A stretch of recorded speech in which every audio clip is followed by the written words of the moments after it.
I don't think people understand just how long it takes to learn how to draw. When I first got into art, I thought surely someone has the answer. Surely someone's gone and catalogued their entire journey from beginner to pro and put it out into the world for us to see, to flick through each page and look over every amateur painting they did on their journey to greatness. What a fool I was. Of course nobody's done that. That would be an insane thing to do. I'd recommend grabbing your sketchbook and drawing along, because this is the start of a long journey.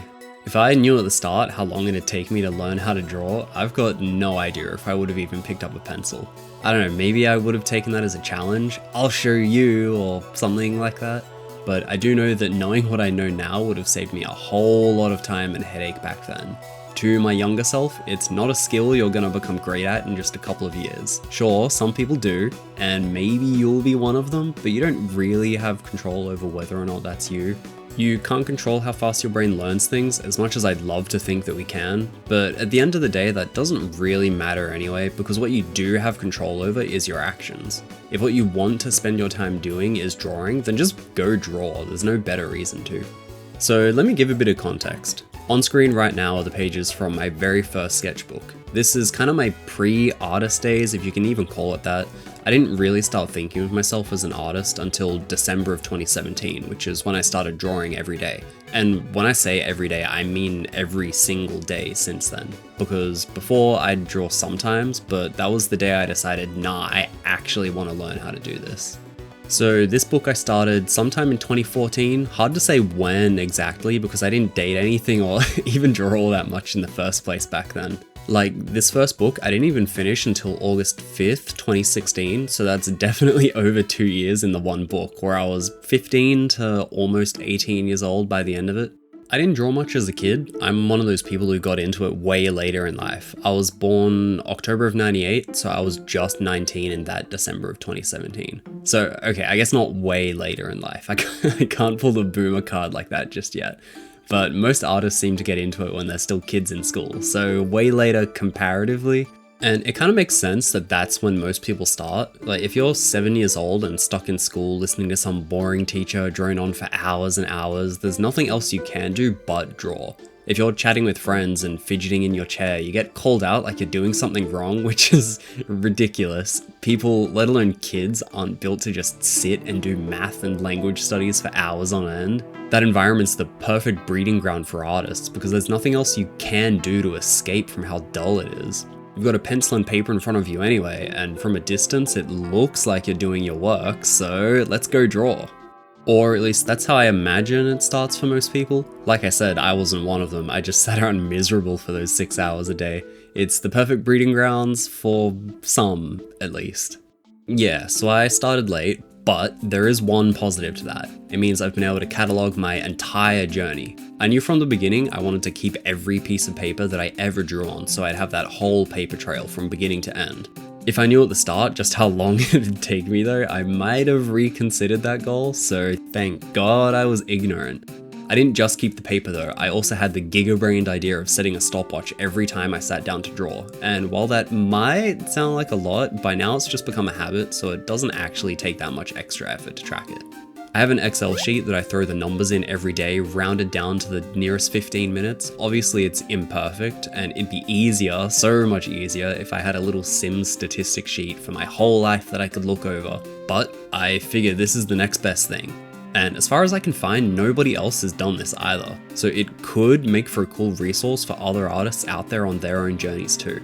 Okay, I keep rambling, but you probably just want the numbers by now. So, as of today, 7th of October 2023, I have filled 67 sketchbooks, which totals to 7,178 pages of drawing.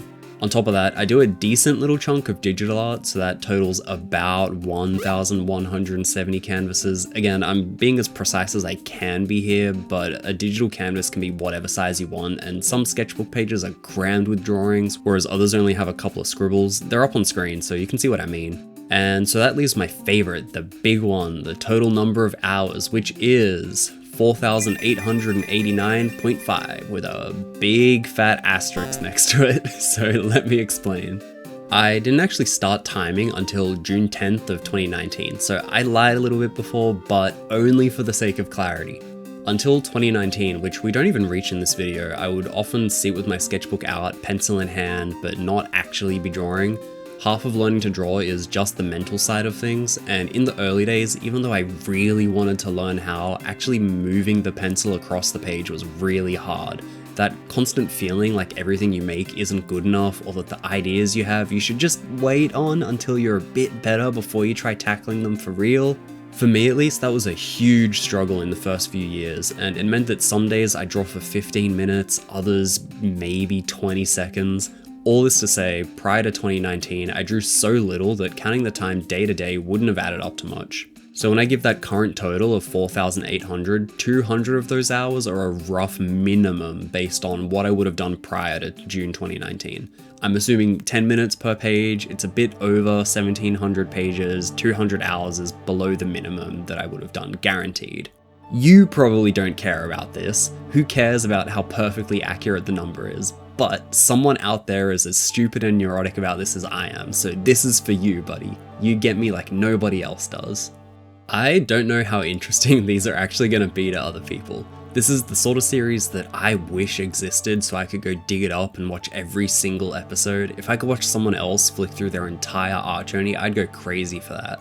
But watching these sketches go by, I don't know, I think half the fun of seeing someone's old art is that you know what their new art looks like, right? So you're getting a look at the then versus now. And if you're already a fan of their art, that's a bonus too, because if your favorite artist also started off that bad, then it means that you can totally do it too. But where I'm at today, it's not like I'm some god tier artist, I'm just another random guy learning how to do it. And my journey to get to where I am isn't that crazy, it's extremely mediocre actually. I was awful at learning in the early days, and it's still a struggle now trying to level up that little bit day by day. But then maybe that'll be what makes this series worth watching, that maybe people would like it because of how average it is. It's a realistic journey from someone who actually started at zero, not one of those old art tours where they make it look like they were a master already from day one. Maybe I'd feel different if my old sketchbooks were more of me exploring cool ideas I had, games I wanted to develop, animations I wanted to make, different stories I wanted to tell, but I honestly didn't do a whole lot of that stuff because it was so much harder to work on projects that I actually cared about. If I put effort into making something good and it still came out bad, that felt like crap because it didn't matter how hard I worked. At the end of the day, I was still bad at it, day after day and sketchbook after sketchbook. I'm saying all this not just to be a downer, but because not saying it would be lying by omission. Those mental struggles are a bigger part of the early art journey than the actual drawings are.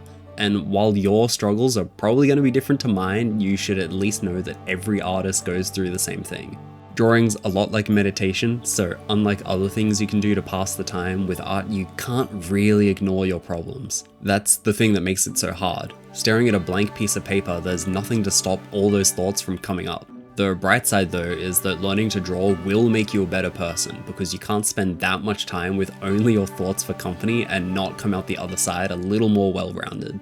So there's 3 of my 67 current sketchbooks down. I have a ton more to cover, and this is a series I've wanted to do for a long while now. The trickiest part about it is just having each page on screen long enough that you can see them all clearly, or at least to have the opportunity to hit pause. So if you want to see where the journey goes from here, stay tuned.